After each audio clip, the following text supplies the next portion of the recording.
News নির্ভীকের পক্ষ থেকে সকলকে শুভেচ্ছা, অভিনন্দন, ভালোবাসা। আজ 31শে আগস্ট শনিবার, দেখছেন ঝটপট 10টা খবরের আরও একটা পর্ব।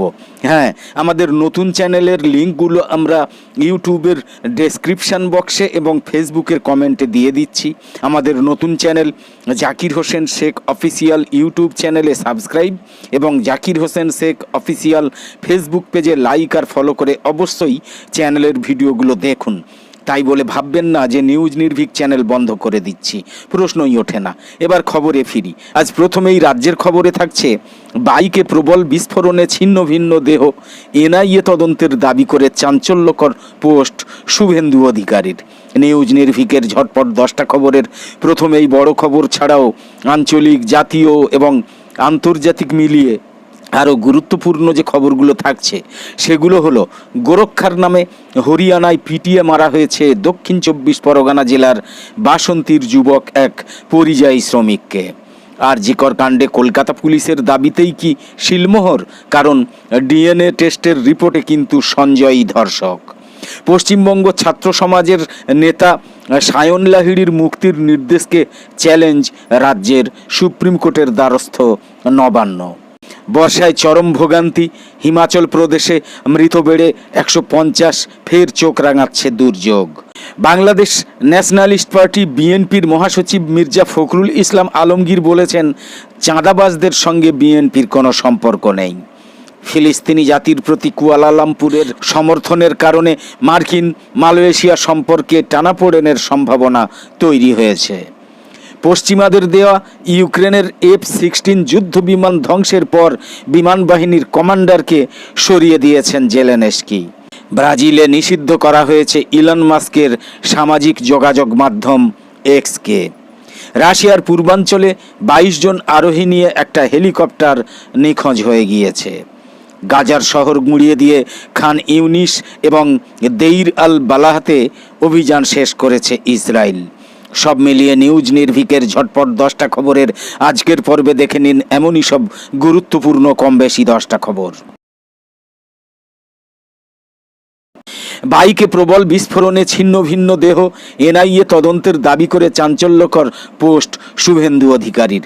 বাইক বিস্ফোরণে মৃত্যুর ঘটনা পুলিশ ধামাচাপা দিতে চাইছে বলে দাবি করে শালতোড়ার চৌরাস্তা মোড়ে পথ অবরোধ বিজেপির। 72 ঘন্টার মধ্যে ঘটনার তদন্ত করে পুলিশের তরফে প্রকৃত সত্য সামনে আনতে না পারলে তারা এনআইএ তদন্তের দাবি জানাবেন বলে জানিয়েছেন। প্রসঙ্গত, শুক্রবার রাতে শালতোড়ার লালপাহাড়ি মোড়ের কাছে একটা মোটর বাইকে বিস্ফোরণের ঘটনা ঘটে। পরে ওই ঘটনায় মৃত্যু হয় স্থানীয় ঝনকা গ্রামের জয়দেব মণ্ডল ওরফে বাবলু নামে এক ব্যক্তির। বিষয়টা রাতেই এক্স হ্যান্ডেলে প্রকাশ করেন রাজ্যের বিরোধী দলনেতা শুভেন্দু অধিকারী। তার দাবি, গোটা বিষয়টা পুলিশের তরফে ধামাচাপা দেওয়ার চেষ্টা করা হচ্ছে। এনআইএর ডিজিকে বিষয়টাকে দেখার আবেদন করেছেন শুভেন্দু অধিকারী। গোরক্ষার নামে হরিয়ানায় পিটিয়ে মারা হয়েছে দক্ষিণ 24 পরগনা জেলার বাসন্তীর যুবক এক পরিযায়ী শ্রমিককে। সাবির মল্লিক নামে বাসন্তীর ওই বাসিন্দা প্রায় 2 বছর ধরে হরিয়ানায় পরিযায়ী শ্রমিকের কাজ করছিলেন। পরিবারের অভিযোগ, গরুর মাংস খাওয়ার অভিযোগ এনে গোরক্ষা বাহিনীর পক্ষ থেকে তাকে পিটিয়ে মারা হয়েছে। দেহ রাজ্যে ফিরিয়ে আনা হলেও এই ঘটনায় অভিযুক্তদের বিরুদ্ধে কোনো পদক্ষেপ নেওয়া হয়নি বলে দাবি করেছে মৃতের পরিবার। উল্লেখ্য যে উত্তরপ্রদেশ সহ বিজেপি শাসিত একাধিক রাজ্যে প্রায়ই গোরক্ষার নাম করে পিটিয়ে মারার অভিযোগ উঠেছে। ওইসব রাজ্যের প্রশাসনের পক্ষ থেকে কোনো ঘটনার ক্ষেত্রেই অভিযুক্তদের শাস্তি দেওয়া হয়নি। আরজিকর কাণ্ডে কলকাতা পুলিশের দাবিতেই কি শিলমোহর? কারণ ডিএনএ টেস্টের রিপোর্টে কিন্তু সঞ্জয়ই ধর্ষক। সেন্ট্রাল ফরেন্সিক সায়েন্স ল্যাব থেকে বহু প্রতীক্ষিত ডিএনএ টেস্টের রিপোর্ট হাতে পেয়েছেন সিবিআইয়ের গোয়েন্দারা। আর তাতেই জানা যাচ্ছে যে ধৃত সিভিক ভলেন্টিয়ার সঞ্জয় রায় ধর্ষণ করেছে মহিলা চিকিৎসককে। কারণ ধর্ষিতার শরীরে সঞ্জয় ছাড়া আর কারো সিমেন্ট মেলেনি বলে বিশ্বস্ত সূত্রের খবর। স্বরাষ্ট্র মন্ত্রকের অধীনস্থ সেন্ট্রাল ফরেন্সিক সায়েন্স ল্যাবরেটরিতে ধর্ষণস্থল থেকে সংগ্রহ করা নমুনা পাঠিয়েছিল কলকাতা পুলিশ। গত 13ই আগস্ট বেনিয়াপুকুরের ওই কেন্দ্রীয় ল্যাবের দ্বারস্থ হয়েছিল লালবাজার। আরজিকর ইস্যুতে কলকাতা পুলিশের অনুরোধে তখন তারা জানিয়েছিল 1 সপ্তাহের মধ্যে এর রিপোর্ট মিলবে। কিন্তু 13ই আগস্ট আরজিকর ধর্ষণ খুনের তদন্তভার কলকাতা পুলিশের হাত থেকে সিবিআইয়ের হাতে তুলে দেয় হাইকোর্ট। স্বভাবতই ডিএনএ টেস্টের রিপোর্ট তাই কলকাতা পুলিশের কর্তাদের সম্মতির ভিত্তিতে বর্তমানে তদন্তের দায়িত্বে থাকা সিবিআইকে হস্তান্তর করেছে সেন্ট্রাল ল্যাব। তার থেকেই স্পষ্ট হচ্ছে মর্মান্তিক ধর্ষণে সঞ্জয়ের ভূমিকা।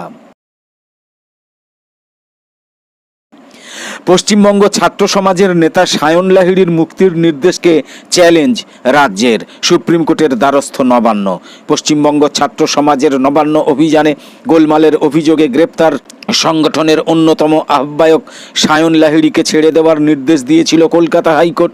শনিবার দুপুর 2টোর মধ্যে তাকে ছেড়ে দিতে নির্দেশ দিয়েছিলেন হাইকোর্টের বিচারপতি অমৃতা সিংহ। আদালতের নির্দেশ মতো মুক্তি পেয়েছেন সায়ন। এরই মধ্যে উচ্চ আদালতের নির্দেশকে চ্যালেঞ্জ করে সুপ্রিম কোর্টের দ্বারস্থ হয়েছে রাজ্য সরকার। কেন সায়নকে গ্রেপ্তার করা হয়েছিল তা নিয়ে শুক্রবারই বিচারপতি সিংহের একক বেঞ্চে প্রশ্নের মুখে পড়তে হয়েছিল রাজ্যকে।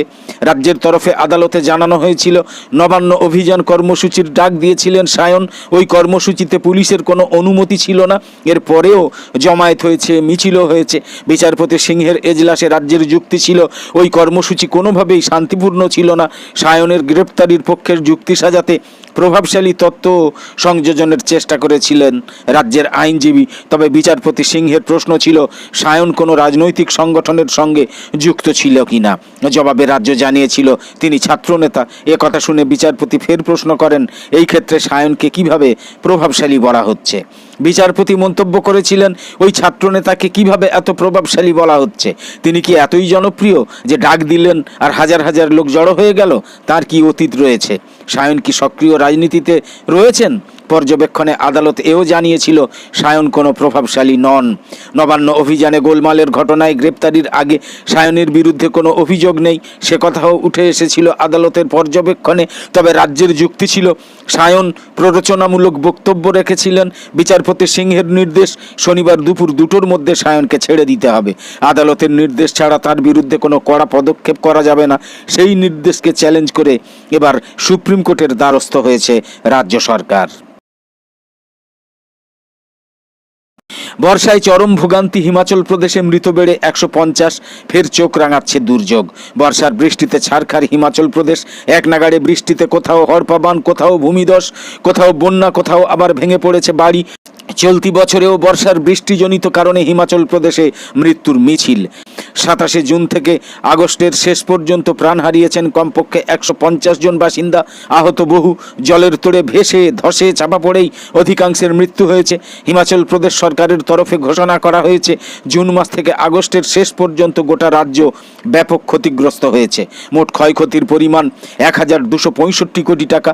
চলতি সপ্তাহেও বৃষ্টির কারণে ধস নামায় একাধিক গুরুত্বপূর্ণ সড়ক বন্ধ রয়েছে। বর্তমানে হিমাচল জুড়ে 40টা রাস্তা বন্ধ, যার মধ্যে সিমলায় 5টা, মান্ডিতে 12টা, কুলুতে 9টা। এছাড়াও রাজ্যের একাধিক জল ও বিদ্যুৎ প্রকল্পের ক্ষতি হয়েছে, ফলে বিদ্যুৎ বিভ্রাট জারি রয়েছে।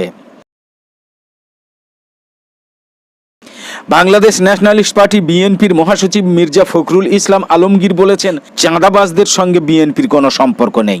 বাংলাদেশের কুমিল্লার লালমাই উপজেলার ছোট শরীফপুর এলাকায় বন্যা কবলিতদের মধ্যে ত্রাণ দেওয়া শেষে সংক্ষিপ্ত বক্তব্যে বিএনপির মহাসচিব মির্জা ফখরুল ইসলাম আলমগীর এই কথা বলেন। বিএনপির মহাসচিব মির্জা ফখরুল ইসলাম আলমগীর বলেছেন চাঁদাবাজদের সঙ্গে বিএনপির কোনো সম্পর্ক নেই। আপনাদের এলাকায় কেউ যদি বিএনপির নাম ভাঙিয়ে চাঁদাবাজি করতে আসে তবে তাকে ধরে পুলিশের হাতে তুলে দেবেন। আজকে বিভিন্ন পত্রপত্রিকায় বিএনপির ভাবমূর্তি নষ্ট হওয়ার মতো খবর প্রকাশিত হচ্ছে। এই সব কর্মকাণ্ডের সঙ্গে বিএনপির কোনো সম্পর্ক নেই। ফিলিস্তিনি জাতির প্রতি কুয়ালালামপুরের সমর্থনের কারণে মার্কিন এবং মালয়েশিয়ার সম্পর্কে টানাপোড়েনের সম্ভাবনা তৈরি হয়েছে। জাপানি মিডিয়া নিক্কেই এশিয়া এক নিবন্ধে লিখেছে সাম্প্রতিক সপ্তাহগুলোতে মালয়েশিয়া প্রকাশ্যে ফিলিস্তিনিদের প্রতি তার সমর্থন বাড়িয়েছে, যা মার্কিন যুক্তরাষ্ট্রের সাথে তাদের সম্পর্কের টানাপোড়েন সৃষ্টি করতে পারে। মালয়েশিয়ার প্রধানমন্ত্রী আনোয়ার ইব্রাহিম কুয়ালালামপুরে মালয়েশিয়ার গ্র্যান্ড মসজিদের উদ্বোধনী অনুষ্ঠানে গাজা যুদ্ধের ব্যাপারে আন্তর্জাতিক মিডিয়াগুলো যেভাবে মিথ্যা গল্পকাহিনী বানানো ও অপপ্রচার চালাচ্ছে তা বন্ধ করার জন্য পাশ্চাত্য বিশ্বের প্রতি আহ্বান জানিয়েছেন। আনোয়ার ইব্রাহিম পশ্চিমা দেশগুলোকে উদ্দেশ্য করে বলেছেন, আপনাদের মুসলিম বিশ্বকে গণতন্ত্র, মানবাধিকার এবং টেকসই উন্নয়নের অর্থ শেখানোর কোনো দরকার নেই। পশ্চিমাদের দেওয়া ইউক্রেনের F-16 যুদ্ধ বিমান ধ্বংসের পর বিমান বাহিনীর কমান্ডারকে সরিয়ে দিয়েছেন ইউক্রেনের প্রেসিডেন্ট ভলোদিমির জেলেনস্কি। ইউক্রেনের বিমান বাহিনীর কমান্ডার প্রধান লেফটেন্যান্ট জেনারেল মিকোলা ওলেশচুককে বরখাস্ত করেছেন দেশটার প্রেসিডেন্ট ভলোদিমির জেলেনস্কি। গতকাল শুক্রবার এই সংক্রান্ত একটা ডিগ্রি জারি করেছেন তিনি। রাশিয়ার হামলায় ইউক্রেনের একটা F-16 যুদ্ধ বিমান ধ্বংস হওয়া এবং বৈমানিক নিহত হওয়ার খবর জানার একদিন পরেই বিমান বাহিনীর কমান্ডারকে বরখাস্ত করলেন প্রেসিডেন্ট জেলেনস্কি। গত সোমবার যুদ্ধ বিমানটা বিধ্বস্ত হয়। ব্রাজিলে নিষিদ্ধ করা হয়েছে ইলন মাস্কের সামাজিক যোগাযোগ মাধ্যম এক্সকে। ব্রিটিশ সংবাদ মাধ্যম বিবিসি শনিবার 31 আগস্টের এক প্রতিবেদনে এই তথ্য জানিয়েছে। এতে বলা হয়েছে, শুক্রবার 30 আগস্ট এক্সকে অবিলম্বে এবং সম্পূর্ণভাবে স্থগিতের আদেশ দিয়েছেন বিচারক আলেকজান্দ্রে দ্য মোরেস। আদেশে বলা হয়েছে, এক্স কর্তৃপক্ষ যতদিন না আদালতের সমস্ত আদেশ মেনে চলে এবং নির্ধারিত জরিমানা প্রদান করে ততদিন পর্যন্ত এই নিষেধাজ্ঞা বহাল থাকবে।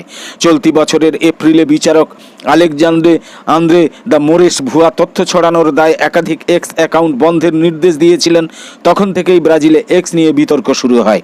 এই ঘটনায় ক্ষুব্ধ প্রতিক্রিয়া ব্যক্ত করেছেন ইলন মাস্ক। জানিয়েছেন, বাকস্বাধীনতা গণতন্ত্রের ভিত্তি। ব্রাজিলের একজন অনির্বাচিত ছদ্মবেশী বিচারক রাজনৈতিক উদ্দেশ্যে এটাকে ধ্বংস করছে। রাশিয়ার পূর্বাঞ্চলে 22 জন আরোহী নিয়ে একটা হেলিকপ্টার নিখোঁজ হয়ে গিয়েছে। শনিবার হেলিকপ্টারটার সাথে সব যোগাযোগ বন্ধ হয়ে যাওয়ার পর সেটার সন্ধানে অভিযান শুরু করেছে উদ্ধারকর্মীরা। রাশিয়ার ফেডারেল এয়ার ট্রান্সপোর্ট এজেন্সি এক বিবৃতিতে জানিয়েছে, MI-8 হেলিকপ্টারটা কামচাটকা অঞ্চলের ভাচকাজেস্ট আগ্নেয়গিরির কাছ থেকে যাত্রা শুরু করে, কিন্তু নির্ধারিত সময়সূচি অনুযায়ী গন্তব্যে পৌঁছতে পারেনি। বিমানটাতে 19 জন যাত্রী এবং 3 জন ক্রু ছিলেন বলে ধারণা করা হচ্ছে। MI-8 একটা 2 ইঞ্জিন বিশিষ্ট হেলিকপ্টার, যা 1960-এর দশকে ডিজাইন করা হয়েছিল। গাজার শহর গুঁড়িয়ে দিয়ে খান ইউনিস এবং দেইর আল বালাহাতে অভিযান শেষ করেছে ইসরায়েল। ফিলিস্তিনের গাজা উপত্যকার দক্ষিণে খান ইউনিস এবং মধ্য গাজার দেইর আল বালাহ এলাকায় গতকাল শুক্রবার অভিযান শেষ করেছে ইসরায়েল। দেশটার সেনাবাহিনী এই তথ্য জানিয়েছে। তাদের দাবি, মাসব্যাপী এই অভিযানে 250-র বেশি হামাস যোদ্ধাকে হত্যা করা হয়েছে। সেনা প্রত্যাহারের আগে পর্যন্ত খান ইউনিস এবং দেইর আল বালাতে তাণ্ডব চালিয়েছে ইসরায়েল। গতকাল ফিলিস্তিনের বেসামরিক প্রতিরক্ষা বিভাগ সেখান থেকে অন্তত 9 জনের মরদেহ উদ্ধার করেছে।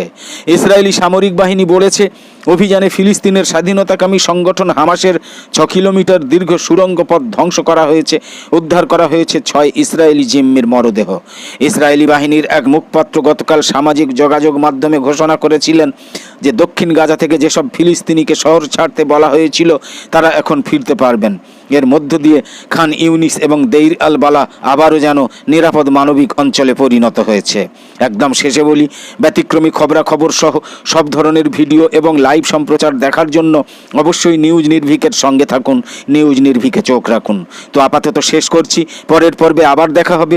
সকলে খুব ভালো থাকুন, সুস্থ থাকুন। ধন্যবাদ।